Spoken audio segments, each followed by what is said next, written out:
2 Chronicles 7. The dedication of the temple. When Solomon finished praying, fire came down from heaven and consumed the burnt offering and the sacrifices, and the glory of the Lord filled the temple. The priests could not enter the temple of the Lord, because the glory of the Lord filled it.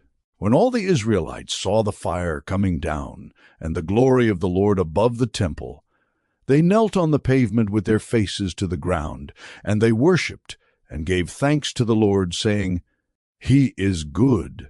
His love endures forever."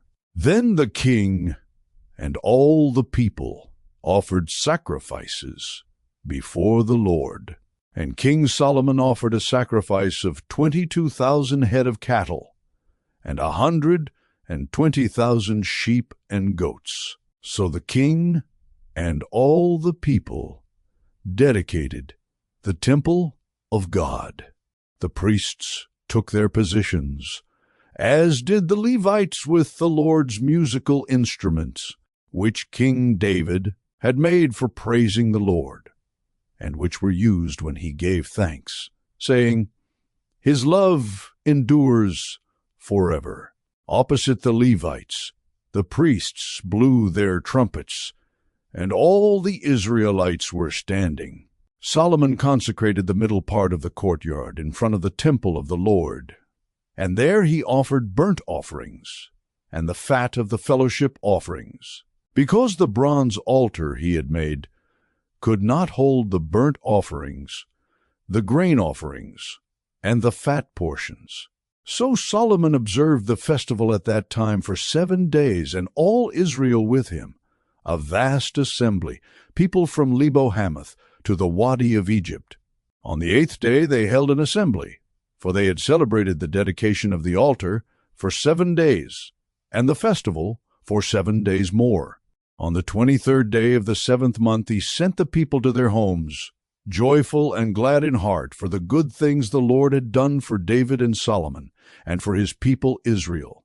The Lord appears to Solomon. When Solomon had finished the temple of the Lord in the royal palace, and had succeeded in carrying out all he had in mind to do in the temple of the Lord and in his own palace, the Lord appeared to him at night and said, "I have heard your prayer, and have chosen this place for myself as a temple for sacrifices. When I shut up the heavens so that there is no rain, or command locusts to devour the land, or send a plague among my people, if my people, who are called by my name, will humble themselves and pray, and seek my face, and turn from their wicked ways, then I will hear from heaven, and I will forgive their sin and will heal their land.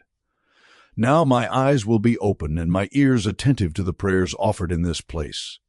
I have chosen and consecrated this temple, so that my name may be there forever. My eyes and my heart will always be there. As for you, if you walk before me faithfully as David your father did, and do all I command, and observe my decrees and laws, I will establish your royal throne, as I covenanted with David your father when I said, 'You shall never fail to have a successor to rule over Israel.'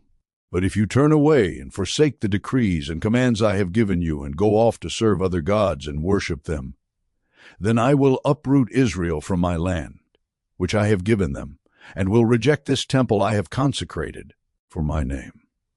I will make it a byword and an object of ridicule among all peoples.